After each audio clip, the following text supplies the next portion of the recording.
એ એટલે એક્સેપ્ટન્સ, બીજો એટલે એપોલોજીસ અને સી એટલે કોમ્પ્રોમાઇઝ.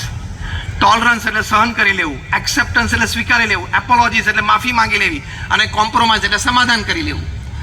આની ઉપર તમારે પરિવારમાં અને સામાજિક સંબંધોમાં ચાલવું જ પડશે.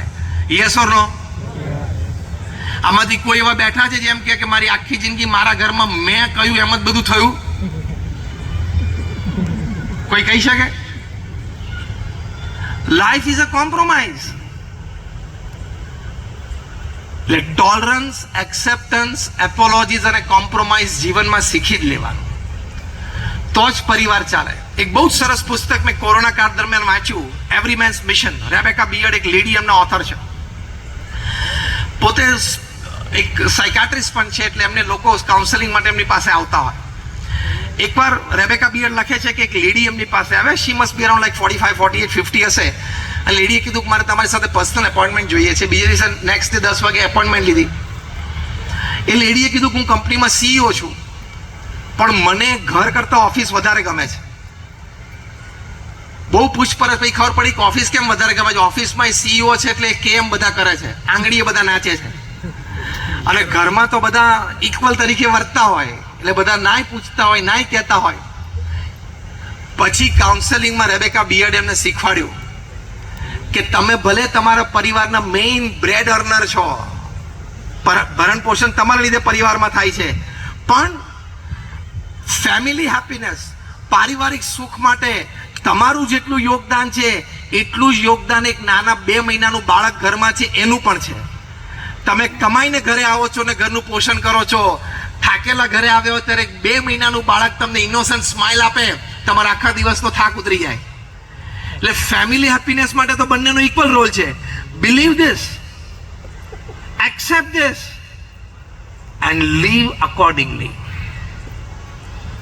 આ સ્વીકારવાનું. તમારે એવી અપેક્ષા નહીં રાખવાની પરિવારમાં બધા મને પૂછીને જ કરે. આ રેબેકા બિયર્ડ બુકમાં બહુ સરસ લખે છે, ન્યુયોર્ક ટાઈમ્સનો બેસ્ટ સેલર બુક છે. તમારે એવી અપેક્ષા નહીં રાખવાની કે ઘરમાં કોઈ પિકનિક કે ટૂર ગોઠવે તો મારો અભિપ્રાય લઈને હું કહું એમ જ કરે. કારણ કે તમે એમ કહેતા હોય કે આપણે ઉનાળામાં માથેરાન જઈએ, ઘરમાં 2 જણા કહેતા હોય સિમલા જઈએ, તો ક્યાં જવાનું? સિમલા. કારણ કે માથેરાન ને સિમલા 2 તો વર્ષોથી ત્યાંના ત્યાં છે ને હજી વર્ષો સુધી ત્યાં રહેવાના છે.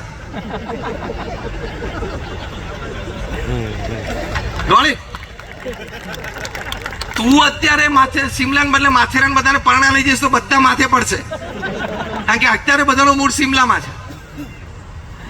આવી નાની વાતોમાં માથાકૂટ જ નહીં કરવાની.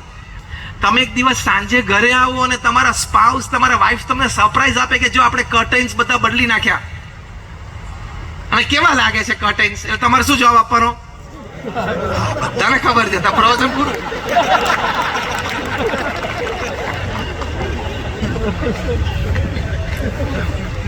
સુપર, એક્સલન્ટ, અદ્ભુત, જેટલા સમાનાર્થી શબ્દ આવડતા બોલી જ કાઢવાના.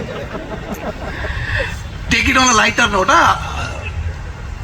કારણ કે તમારે ક્યાં આખી જિંદગી પડદા સામે જોઈને જિંદગી કાઢવાની છે. તારે કેવાર પડદો ઘરમાં આમ ખસેડવાનો છે તો મૂકને માથાકૂટ. થોડો ડાર્ક હોય, લાઇટ હોય, what makes you the difference? Tolerance, acceptance, apologies and compromises. As simple as that. તમને ક્લેરિટી હોય છે ક્યાં મારે ઇન્વોલ્વ થવાનું છે અને ક્યાં નથી થવાનું. મારા ફેમિલી મેમ્બર્સને ક્યાં મારે સ્વતંત્રતા આપવાની છે અને ક્યાં મારે ઇનપુટ્સ આપવાના છે, એની ક્લેરિટી બહુ સ્પષ્ટ હોવી જોઈએ. હા, તો હસતા હસતા એક પ્રસંગ કહું છું. એકવાર એક કપલને 50 વર્ષ લગ્ન જીવનના પૂરા થયા, એટલે બધા ફ્રેન્ડ્સ અને ફેમિલી મેમ્બર્સે પાર્ટી રાખી હતી. કપલ સ્ટેજ ઉપર બેઠું હતું. ઉંમર 78-80 વર્ષની હશે, 50 વર્ષનું લગ્ન જીવન પૂરું થયું. એટલે બધા બુદ્ધિશાળી લોકો બેઠા હતા અને બધાને 1-1 મિનિટ આપવામાં આવેલી કે આ કપલ સાથેના પોતાના પ્રસંગો શેર કરે. એટલે બધા આવે સ્ટેજ ઉપર 1 મિનિટમાં, કોઈ એમના કપલ સાથે, કોઈ હસબન્ડ સાથે કે વાઇફ સાથે, કે લેડી કે જેન્ટલમેન સાથે પોતાનો કોઈ એવો આમ સ્મૃતિસભર પ્રસંગ હોય તો કે. 3 કલાક વીતી ગયા, કારણ કે બધાના અનુભવ હતા અને આનંદ હતો. એમાં એક જણા બેઠેલા બુદ્ધિશાળી, એને પ્રશ્ન પૂછ્યો કે if you don't mind, can you tell me the secret of your 50 years of happy married life? 50 વર્ષનું સુખી લગ્ન જીવનના કારણ શું? ત્યારે પેલા જેન્ટલમેન કે સિમ્પલ, હું જે કહું ને મારા પત્નીએ માની જ લેવાનું. આર્ગ્યુમેન્ટ જ નહીં કરવાની, બોલવાનું જ નહીં, સામે ઊંચું જ નહીં જોવાનું. એટલે મોસ્ટ ઇમ્પોર્ટન્ટ ડિસિઝન હું લઉં એટલે એને હાથ પાડવા, અને લેસ ઇમ્પોર્ટન્ટ હોય ઓછા અગત્યના એ કે તું ખૂબ સારું કર નાખ. આવી રીતે અમે 50 વર્ષ સુખેથી જીવ્યા. તેમ બધાના મોઢા સ્તબ્ધ થઈ ગયા કે આવું ચાલે નહીં કોઈ દિવસ. આ તમે નવી વાત કરી ગયા. પછી એક બીજા બુદ્ધિશાળી બેઠા હતા, એ કે તમને વાંધો ના હોય તો તમે લિસ્ટ આઉટ કરો ને કે what are the important decisions that you take and less important decisions your wife take. એટલે પહેલા કે ઓછા અગત્યના નિર્ણયો જે મારા પત્નીને લેવાના છે હું હા પાડી દઉં. કયું ઘર અમારે લેવું રહેવા માટે એ બી ઇન્ટિરિયર્સ બધું એ નક્કી કરે. કાર કઈ લેવી ફેમિલી માટે એ નક્કી કરે. છોકરાને વાહન આપવાનું હોય 2 વ્હીલર તો એ નક્કી કરે. ઘરમાં બધી ઇન્સ્યોરન્સ પોલિસી બધાની એ નક્કી કરે. અમારે એક્સટેન્ડેડ ફેમિલીમાં કયા પરિવાર સાથે કેટલો ક્યાં સંબંધ રાખવો એ નક્કી કરે.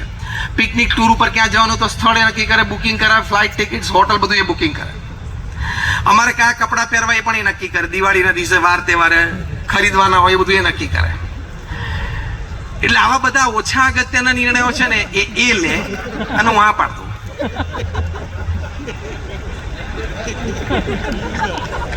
તો પછી હવે વધારે અગત્યના ભાઈ સાહેબ માટે રહ્યા કયા?